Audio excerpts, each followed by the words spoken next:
Je reviens sur la question de l'irresponsabilité du peuple. C'est le problème de la convention aussi, le problème des assemblées, le problème des votes populaires. On ne sait pas pourquoi le résultat est celui-ci, on n'est pas responsable, personne ne sait exactement. Le Brexit, à la limite, on ne sait pas très bien pourquoi. Tout est fait pour donner le sentiment d'irresponsabilité. Et cette notion d'irresponsabilité, elle est typique, il faut quand même le dire, de la mentalité populaire, à la fois collectivement et individuellement. Collectivement, parce que, effectivement, bon, quand un ensemble décide, il ne sait pas très bien ce qu'il fait, il vote, on ne sait pas très bien ce que ça va donner, et donc personne n'est responsable du résultat final.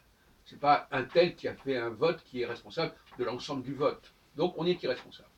Et au niveau individuel, eh bien c'est pareil.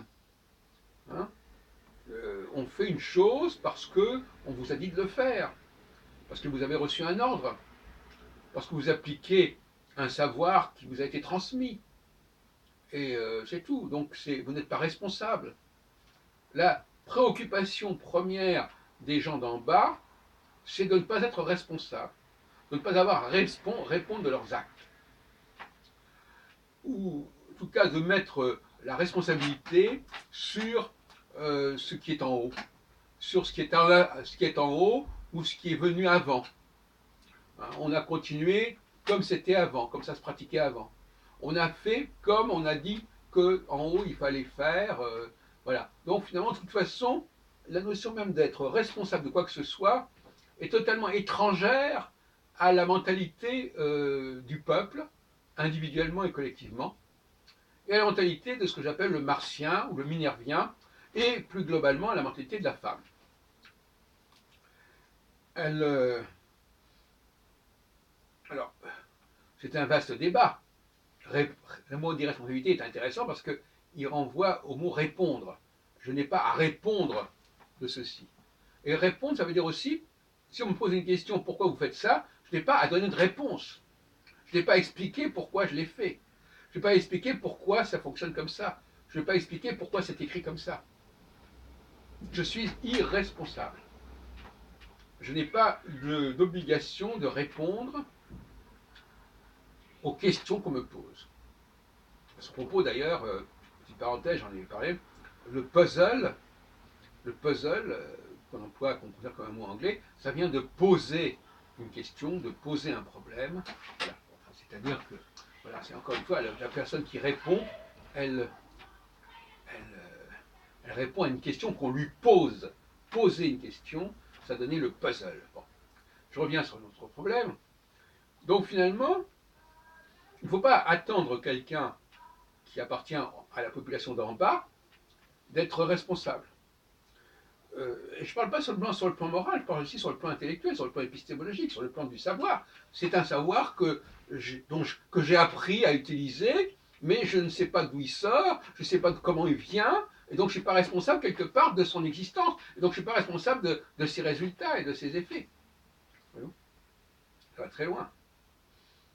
Alors, la seule chose qu'on puisse me reprocher, moi, c'est de ne pas avoir exécuté les ordres qu'on m'a donnés, de ne pas avoir suivi le mode d'emploi qui était là. Voilà, c'est là que le martien se sent responsable, quand il n'a pas fait ce qui lui était demandé, quand il n'a pas obéi aux ordres. Alors là, il doit être puni. Et là, on retombe dans la problématique de la punition, qui est aussi, fait partie du monde de l'esclave. L'esclave, il sait qu'il est puni s'il ne fait pas ce qu'on lui a dit. Par contre, s'il fait ce qu'on lui a dit, il n'est pas puni. Mais le soldat qui fait ce qu'on lui dit, il n'est pas puni même s'il a tué des gens. S'il est, donc, il est dans l'exercice de ses fonctions, il n'y a pas de problème, voyez-vous. Donc la responsabilité de l'esclave, elle est uniquement du fait qu'il n'a pas suivi les instructions. Il n'a pas suivi le mode d'emploi, il n'a pas respecté les recettes, le protocole, là il peut être puni. Mais on ne peut pas lui demander de répondre de ses actes, puisque de toute façon, même s'il doit être puni quand il ne l'a pas fait. En revanche, s'il exécute ce qu'on lui a demandé, il n'est pas puni. Même si ses actes sont complètement aberrants, il n'est pas puni. Il ne peut être puni que s'il n'a pas respecté. Et même si, donc, je veux dire que s'il respecte des actes qui sont soit négatifs, il n'est pas puni. Et s'il ne respecte pas des actes positifs, etc. Donc finalement, c'est très compliqué son histoire. Euh, il n'est punissable que s'il n'a pas respecté les ordres, mais il n'est pas punissable s'il les a respectés. Donc quand il fait une chose, quand il ne fait pas quelque chose, il peut être punissable. Quand il fait une chose qu'il n'a. Voilà. Alors là, il n'est pas punissable parce que ce n'est pas lui qui l'a demandé, ce n'est pas lui qui l'a élaboré, ce n'est pas lui qui l'a mis en place.